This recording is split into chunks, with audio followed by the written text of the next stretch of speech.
Hi, my name is Ashika, and today I'm going to be showing you how to install a multifunction I/O board into a PXI chassis and a desktop computer. Let's get started with the PXI installation.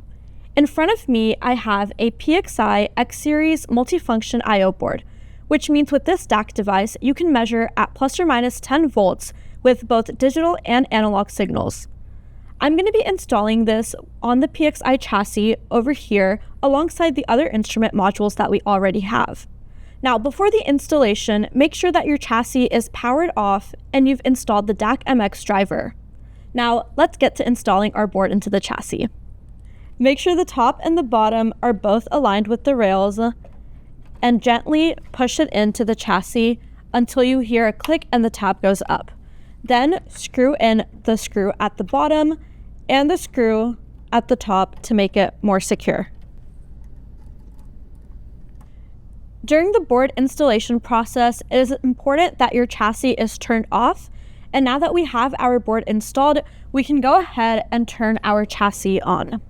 Now that our chassis is powered on, we can go ahead and use the NI hardware configuration utility to make sure that we have correctly installed the board into the chassis.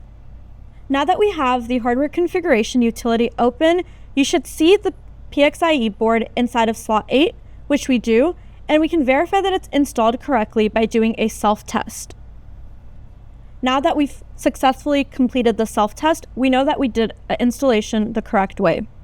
Now that we've seen how to install the multifunction I/O board inside a PXI chassis, let's take a look at how we can install a multifunction PCIe board into a desktop computer.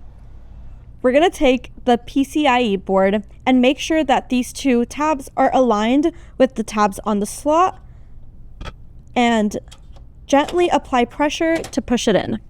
Now that we've installed our PCIe board into the desktop computer, we can follow a similar process to what we did with the PXIe board to make sure, using the hardware configuration utility, that it has been correctly installed and verify that.